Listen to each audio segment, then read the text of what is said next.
Hace unos días, el 3 de mayo, se conmemoró el Día Mundial de la Libertad de Prensa. Y cuando hablamos de libertad de prensa, casi siempre pensamos, con justa razón, en periodistas asesinados, amenazados, encarcelados, perseguidos o acosados judicialmente por hacer su trabajo. Y también pensamos en gobiernos que censuran, en poderes que intimidan, en medios asfixiados económicamente, obvio, en grupos criminales que silencian, y en periodistas que tienen que elegir entre informar o proteger su vida. Teniendo claro lo anterior, quiero hacer una pregunta que no es menor frente a todas esas amenazas. Digamos que transforma el problema en algo más complejo, por si no lo era ya. ¿Qué amenaza más la libertad de expresión, el poder o el algoritmo? Probablemente muchos estén pensando que es el poder. Y sí, seguramente es la respuesta más cercana a la verdad. El poder sigue siendo la amenaza más contundente, pero aunque el algoritmo no asesina periodistas, sí puede silenciar o invisibilizar su trabajo. Y aquí viene lo interesante. El verdadero peligro aparece cuando ambos se encuentran, cuando la censura del poder se alía con los comportamientos opacos del algoritmo. Porque ya no siempre hace falta prohibir una idea para debilitarla. A veces basta con que no circule, con que no aparezca, con que quede enterrada debajo de miles de contenidos más ruidosos, más emocionales o más polarizantes. Porque en Internet hay algo que cada vez entendemos mejor. Existir no es garantía de nada. Un contenido que no circula es como si no hubiera sido creado. Parafraseando a Descartes, la frase adecuada para estos tiempos es: circulo, luego existo. Mi nombre es Carlos Valle Cabello y esto es Las Preguntas que nos debemos.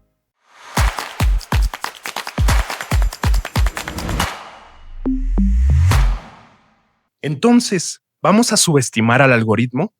Yo creo que no, y menos cuando el poder ya entendió cómo utilizarlo. Un reportaje puede estar publicado y aún así no llegar a nadie. Una denuncia puede existir y perderse en el ruido digital. Antes la censura podía sentirse como una puerta cerrada. Hoy, a veces, se parece más a una habitación llena de gente en la que nadie alcanza a escuchar tu voz. Y eso nos obliga a pensar de nuevo en la libertad de expresión, porque durante mucho tiempo la entendimos sobre todo como el derecho a decir, a publicar, a opinar, a disentir y a incomodar. Y sí, todo eso sigue siendo fundamental, pero en la era digital hay otra característica igual de importante: la posibilidad real de ser escuchados.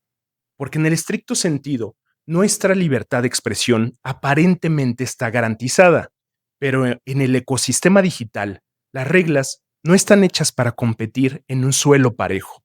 Porque sí, todos podemos hablar, pero solo algunos mensajes son amplificados. Todos podemos publicar, pero nadie sabe por qué unas voces aparecen y otras desaparecen. Queda claro que la visibilidad depende de reglas que no conocemos, y aquí entra una palabra fundamental de este episodio: opacidad. Y ojo, que esto quede muy claro.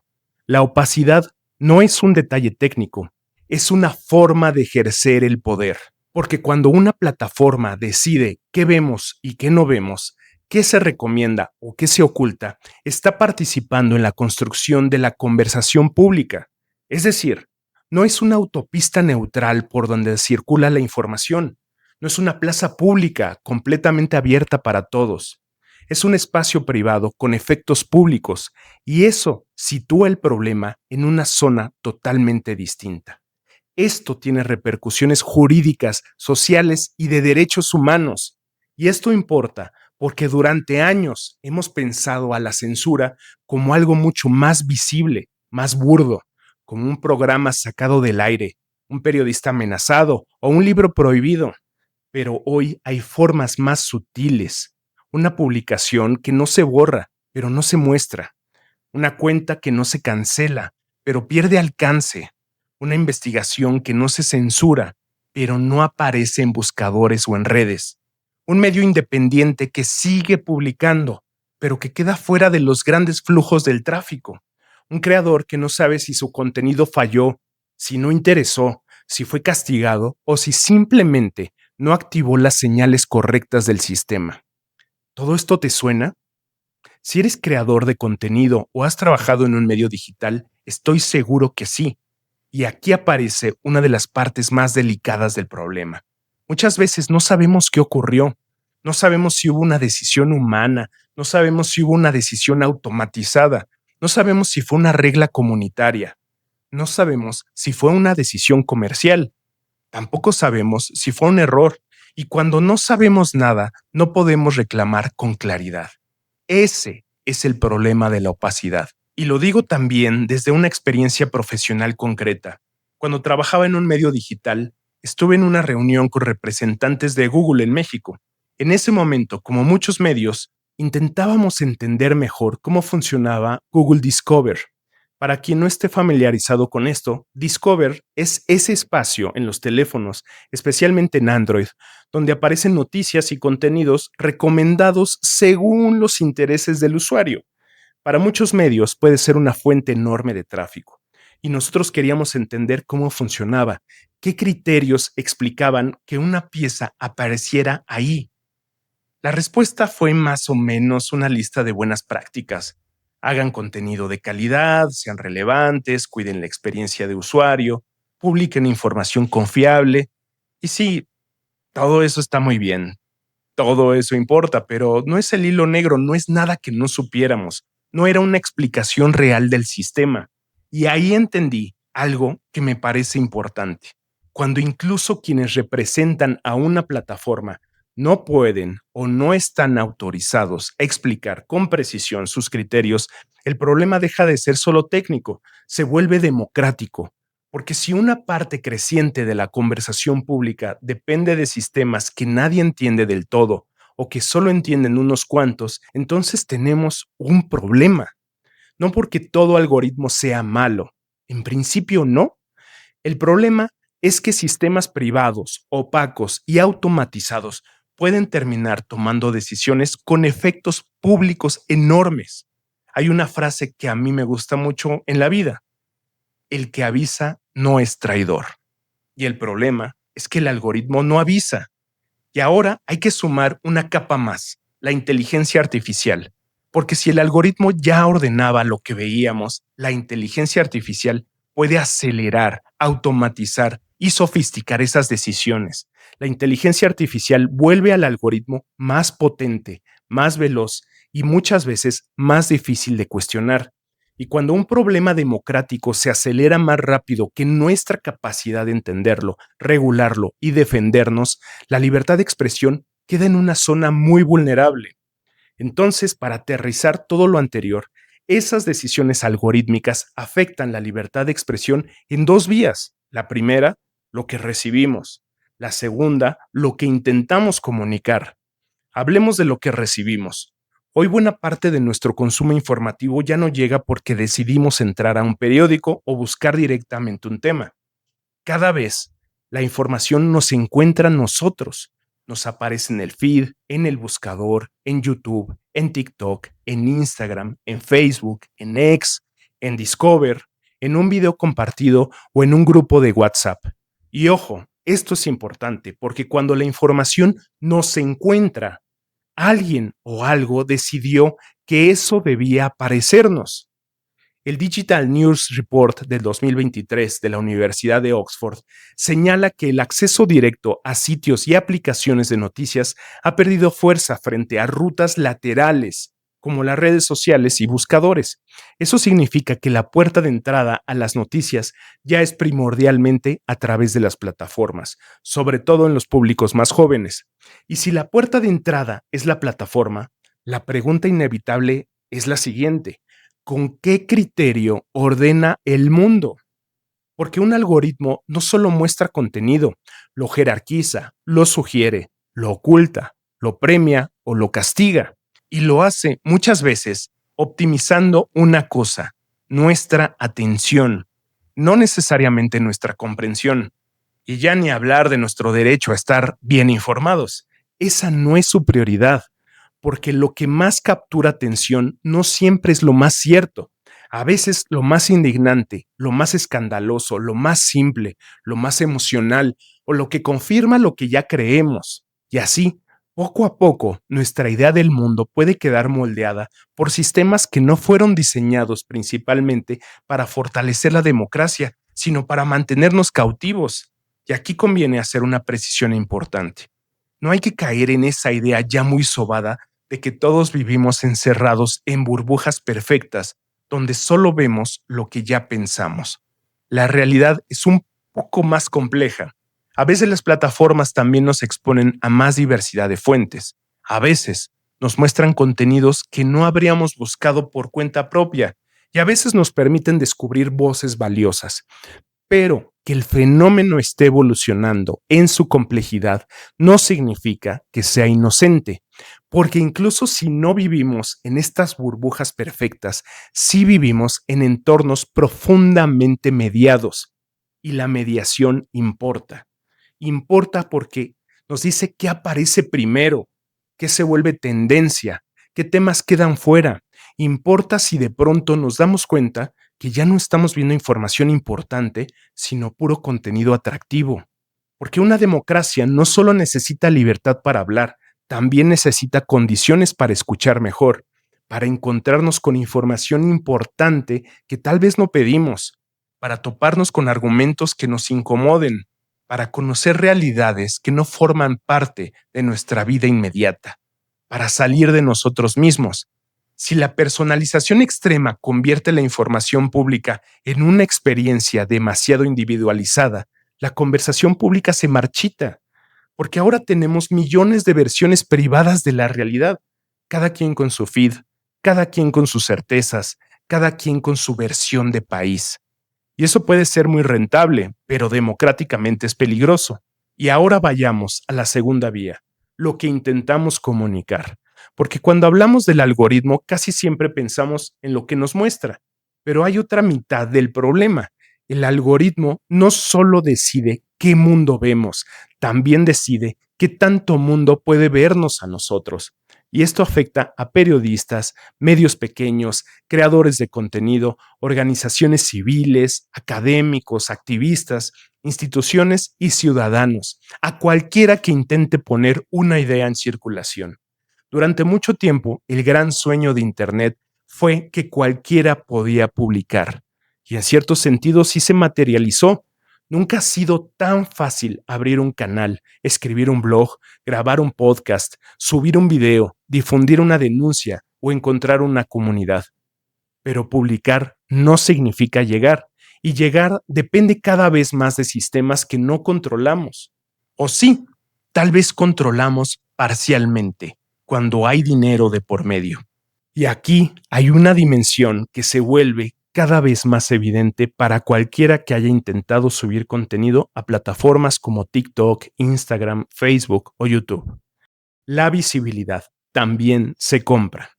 Cuando uno publica de manera orgánica, entra a competir bajo reglas poco claras. Pero cuando uno decide pagar para impulsar un contenido, la plataforma ahí sí va a mostrar su mejor rostro, el más amable y además el más claro. Nos habla de rangos estimados de alcance, de posibles vistas, de posibles interacciones, incluso de posibles seguidores, según la cantidad de dinero invertida. Es decir, la plataforma no sabe explicar con claridad por qué un contenido orgánico llega o no llega, pero sí puede estimar con bastante precisión qué puede ocurrir cuando pagas. Y esto revela algo muy importante y desnuda una de las verdaderas intenciones de las plataformas. La llave se abre o se cierra dependiendo de si tienes dinero. Y sí, a ver, no soy ingenuo. Uno entiende que las plataformas no son beneficencia, pero confirma que la mediación no se rige por fines democráticos, sino económicos. Ahí la metáfora de la plaza pública se rompe por completo, porque esto no se parece a una conversación abierta donde las mejores ideas circulan solas. Se parece más a una autopista de cuota donde el carril rápido depende de cuánto puedas pagar. Y no es que la carretera libre no exista, es que cada vez parece más angosta, sin pavimento y peor señalizada, mientras que el carril de cuota Viene con mapa, con GPS, estimaciones y promesas de alcance. Y si la visibilidad pública depende cada vez más de dinero, entonces los medios pequeños, los periodistas independientes, las organizaciones civiles y los creadores que no tienen presupuesto compiten en condiciones profundamente desiguales. No gana necesariamente lo más importante o verdadero. Muchas veces gana lo que tiene más presupuesto para circular. Un medio puede hacer periodismo serio y no ser visible. Una organización puede documentar una violación de derechos humanos y quedar debajo de contenidos más virales. Un creador puede construir una reflexión cuidadosa y ser desplazado por una frase incendiaria. Hoy muchas decisiones ocurren dentro de sistemas que no explican del todo sus criterios y eso crea una asimetría enorme. La plataforma sabe muchísimo de nosotros y nosotros sabemos muy poco de la plataforma. Sabe qué vemos, qué compartimos, qué nos atrae, qué nos retiene, qué ignoramos, qué buscamos, qué compramos. Incluso sabe mucho de eso que nosotros pensamos que elegimos libremente. Pero nosotros no sabemos con la misma claridad por qué nos mostró eso, por qué ocultó aquello, por qué recomendó una cuenta, por qué impulsó una mentira. Y esa simetría es poder. Entonces, opacidad más asimetría nos deja claro quién tiene agarrado el sartén por el mango. Ahora bien, justo cuando estoy pintando a este monstruo cada vez más poderoso, me voy a poner un poco de abogado del diablo, porque considero que hay que ser justos y conceder un poco, porque no toda moderación es censura o es negativa. Pedir que las plataformas no moderaran nada sería irresponsable y peligroso. Como sabemos, Internet puede ser una fábrica de amenazas reales. Acoso, extorsión, explotación sexual infantil, incitación a la violencia, suplantación de identidad, discurso de odio, operaciones orquestadas de desinformación, manipulación electoral, fraudes, contenido violento y ataques contra periodistas, mujeres, minorías, activistas y personas vulnerables. Y la lista puede seguir y seguir. No porque Internet sea un lugar horrible, sino porque el ser humano puede llegar a ser aterrador. Así que la pregunta no es si debe existir moderación. Claro que debe existir. La pregunta es otra. ¿Quién modera? ¿Con qué reglas? ¿Con qué transparencia? ¿Con qué supervisión humana?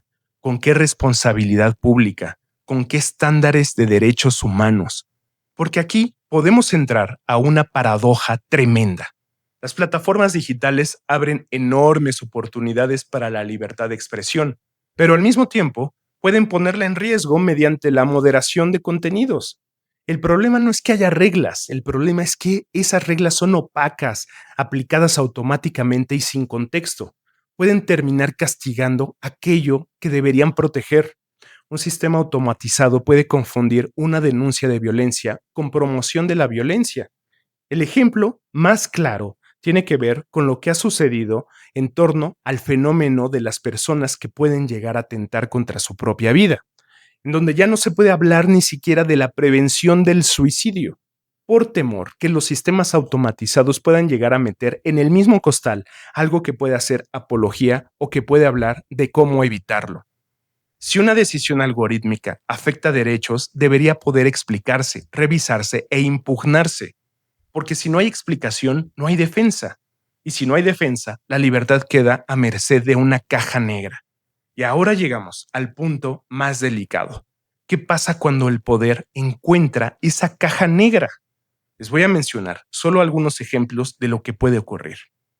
El poder entiende que no necesita censurar frontalmente si puede inundar el espacio público. Entiende que no necesita convencer, solo necesita confundir. Entiende que no necesita cerrar un medio si puede desacreditarlo todos los días hasta que una parte de la sociedad deje de creerle. Entiende que no necesita prohibir una crítica, en realidad tiene que activar una maquinaria de hostigamiento para volver demasiado costoso decirla. Entiende que una campaña coordinada de reportes puede tumbar o limitar una cuenta. Entiende que un ejército de cuentas falsas puede aparentar consenso. Esa es la alianza peligrosa entre el poder y el algoritmo. Y aquí llegamos a un punto en el que hay que ser cuidadosos, porque no significa que cada contenido que vemos sea parte de una conspiración. No hace falta caer en paranoia. La realidad es más incómoda, tipo la serie Black Mirror.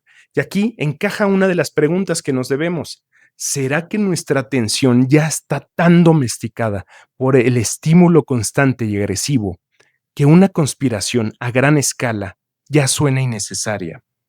Tal vez ya no se necesitan grandes conspiraciones cuando convivimos todo el tiempo con incentivos que empujan en la dirección equivocada. A veces basta con que el poder empuje una ficha del dominó para que el sistema haga el resto. Y si el modelo premia atención, ganará lo que capture atención. Si premia permanencia, ganará lo que nos mantenga ahí. Si premia reacción, ganará lo que provoque reacción. Si premia simplificación, perderá lo complejo. Y si la conversación pública se ordena bajo esos incentivos, entonces la libertad de expresión no desaparece de golpe, pero sí se degrada lentamente. Y entonces la pregunta inicial vuelve con más fuerza. ¿Qué amenaza más la libertad de expresión, el poder o el algoritmo? Yo diría esto. El poder amenaza la libertad de expresión cuando persigue, intimida, censura, empobrece, encarcela o mata. El algoritmo la amenaza cuando organiza la visibilidad pública bajo criterios opacos, comerciales o automatizados que no podemos entender ni discutir. Ahora bien, no quiero cerrar este episodio desde la derrota, porque no todo está perdido. Tampoco se trata de abandonar las plataformas, borrar todas las redes y vivir en una cueva analógica. Las plataformas también han permitido denunciar abusos, construir comunidades, visibilizar causas, romper silencios, conectar periodistas con audiencias, impulsar movimientos sociales y abrir conversaciones que antes no tenían espacio. Entonces, ¿qué podemos hacer? Primero, como ciudadanos, recuperar intención, no depender solamente del feed, entrar directamente a medios confiables, buscar fuentes distintas, seguir voces que no piensen igual que nosotros, suscribirnos a newsletters, leer más allá del titular, preguntarnos por qué nos aparece lo que nos aparece, no compartir solo porque algo nos indignó, no confundir viralidad con verdad. Y también hacer algo fundamental. Hay que educar al algoritmo. Seguir mejores fuentes, silenciar basura, bloquear acoso, reportar manipulación, pero no cerrar la puerta a toda incomodidad, porque una dieta informativa sana no es aquella que solo nos tranquiliza, es aquella que también nos reta sin destruirnos. Segundo, como periodistas, medios y creadores hay que reducir la dependencia. Sí hay que entender las plataformas, sí hay que hacer buen SEO, sí hay que adaptar formatos, pero no podemos construir toda la relación con la audiencia sobre terreno prestado. Hay que construir comunidad directa, correo, sitio propio, podcast, newsletter, canales de distribución propios, confianza, marca, credibilidad. Porque cuando todo depende de una plataforma, un cambio de algoritmo puede volverse una crisis. Y tercero, como sociedad, necesitamos exigir más transparencia algorítmica, más auditorías independientes, más mecanismos de apelación, más supervisión humana en decisiones sensibles, más claridad sobre moderación de contenidos, más protección a periodistas, más alfabetización mediática, más responsabilidad de las plataformas dominantes y más debate público serio sobre cómo se ordena la conversación en una democracia. Porque no podemos aceptar que sistemas que influyen tanto en lo que una sociedad ve, discute y comparte operen como cajas negras sin consecuencias. La libertad de expresión no se defiende solo cuando alguien es censurado de manera evidente. También se defiende cuando una sociedad se pregunta quién está ordenando su conversación. La batalla es contra la opacidad y la manipulación, y tal vez la batalla no sea contra el algoritmo en sí, tal vez la batalla también sea contra nuestra renuncia a mirar más allá de lo que el algoritmo decidió ponernos enfrente.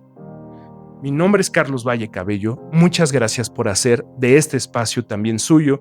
Me despido con la esperanza de que las preguntas que nos debemos poco a poco vayan venciendo al algoritmo. Hasta luego.